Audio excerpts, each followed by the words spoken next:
À la une donc, cette signalisation innovante testée pour la première fois en France sur une route à Saint-Pan-de-Long, dans les Landes, une peinture photoluminescente appliquée sur le bitume. Le département des Landes a été choisi par l'État pour mener cette expérimentation. Maria Laforcade, Alexis Dumoulin.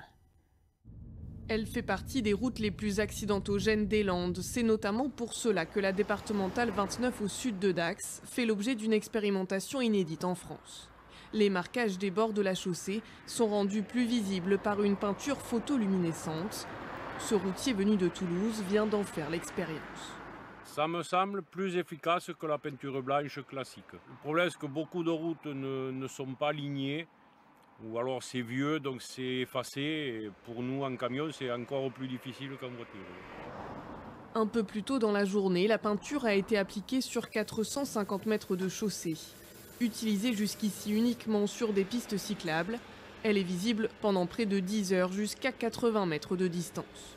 Cette peinture luminochrome, développée en association avec Eiffage et la PME bordelaise Olichrome, va capter les rayons du soleil produits tout au long de la journée, se charger et pouvoir réémettre lors de la nuit, donc les rayons qu'elle a captés tout au long de la journée.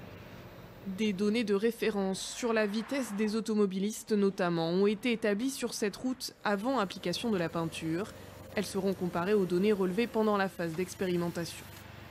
Cette peinture va faire l'objet d'un test pendant 3 ans avec des essais, avec à la fois des prises de caméra pour pouvoir regarder le comportement des usagers, voir s'ils réduisent leur vitesse, s'ils modifient leur trajectoire et si dans 3 ans les tests sont concluants, on aura peut-être la possibilité effectivement de l'utiliser sur n'importe quelle route de France. Cette peinture est pour l'instant 3 fois plus chère que le revêtement traditionnel, mais son coût devrait diminuer si elle est utilisée à plus grande échelle.